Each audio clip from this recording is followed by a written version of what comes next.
Hey guys, Jeff here and welcome to my trick room. Today we'll be looking at the design of one of my favorite starters of all time, the Gen 2 classic Typhlosion. Of course, as I was an edgelord when Gold and Silver was out, my interest in Typhlosion is pretty easy to understand. Even in its design, it resembled the flame-printed button-down t-shirts I used to wear to school all the time. So of course, it has to be one of my favorite Pokemon. Yet, simply looking at my Hot Topic clad closet isn't the only reason I love the design of Typhlosion. For example, did you know it's the only pure fire line of starter Pokemon in the games? How about the fact that Typhlosion is one of the least represented Pokemon in the anime's history? Grab your firm hair gel and your best Guy Fieri-esque t-shirt, because today we'll be taking a deep dive into the design of Typhlosion.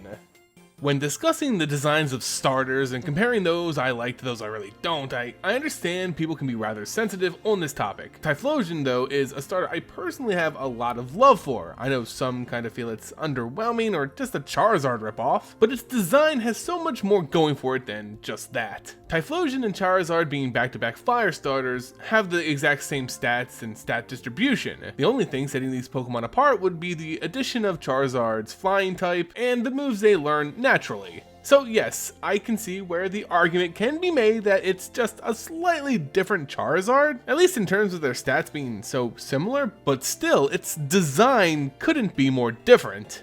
Although I will say, sharing that 100 base speed, that's apparently enough to make this a reliable riding Pokemon. In the Pokemon Adventure manga, the main character, Gold, often rode his Typhlosion named Expo. Just a fun little side note. Typhlosion was actually the first starter Pokemon to be designed after a mammal. Since then, of course, Fire-type starters have loved the mammalian design, so much so that they've continued that trend more than any other starting type. So the foundation of Typhlosion was designed to be different and out there, setting it apart from Charizard and other starters at that time. Just another fun did you know fact about Typhlosion's design, its shiny model changed from a light underbelly and a purple flame mane to having a slight brown / purple back fur with a normal color fire for its mane in all of the subsequent generations.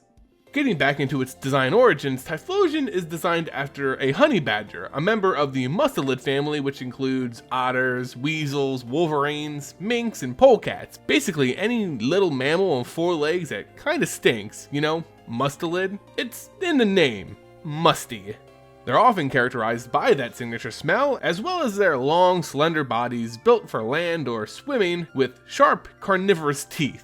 But you probably wouldn't be able to guess that design direction from this Pokemon's evolutionary line. It kinda went through a few different species on its road to Typhlosion.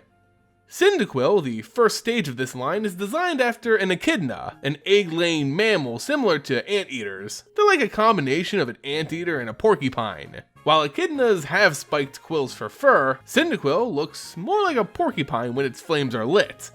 Quilava is designed after a badger mixed with a porcupine, its slender, tailless body giving way to sharp jets of flame meant to represent quills, thus Quilava. Funnily enough, it evolves into a full-on badger and gets further and further away from what we're seeing in these porcupines. Circling back to the big daddy of the three, Typhlosion, well, honey badgers are one of the largest of this group and are infamously territorial and aggressive at times, which honestly speaks to the temperament of Typhlosion. This also explains the fire typing of this Pokemon, rather than it just being a normal type, which you've seen a lot in these small mammalian designed Pokemon. That fiery temper being a classic design choice for anything fire related. As for other Pokemon designed after the Weasel or Mustelid family, Typhlosion isn't alone. In fact, this is one of the most common designs for Pokemon out of all the other mammalian species.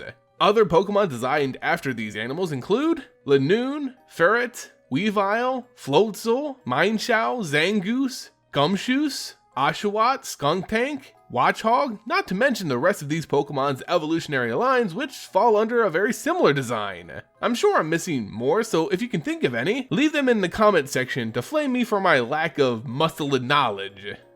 Something I'm more knowledgeable on is the design of Pokemon and how it relates to their stats, abilities, and moves in-game, coming together to make their lore, essentially. In Typhlosion's case, it shares a species category with its younger Quilava form, and the legendary Entei, all known as the Volcano Pokemon. Volcano is very fitting for these three Pokemon because, well, they're the only ones who learn the move Eruption on their own, which sounds exactly like a move the Volcano Pokemon would learn, right?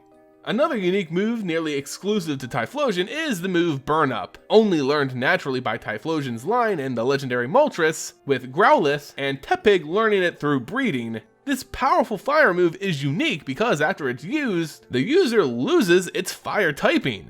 For Typhlosion, since it has no secondary typing, it becomes what is known as typeless. This poses some unique problems as Burnout can only be used by fire-type Pokemon, or else it fails, and its other fire moves would lose its stab bonus. Of course, if you switch out your Typhlosion, it'll become fire again, but yeah, a very powerful move fit for the design of Typhlosion that takes some interesting strategy to use.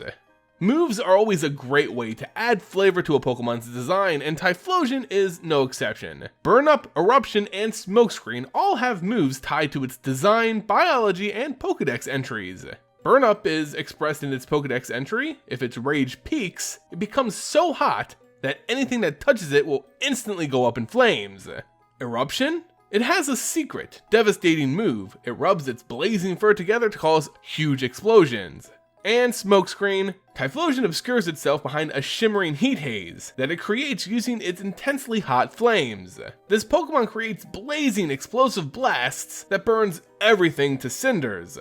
All of these add just that little hint of spice to a Pokemon I'm sure many of you already love. So yeah guys, that's Typhlosion in a nutshell. The flashy Gen 2 fire starter that sometimes is overlooked. From a design standpoint, I don't think you can make a Weasel or Badger look any cooler, right? Though the basis and origins of this Pokemon may seem a little, wimpy, I just dare you to straight up fight a Honey Badger. Go ahead and do that. Go to your local zoo, find a Honey Badger, and just start boxing it, alright? Let me know how that goes, alright?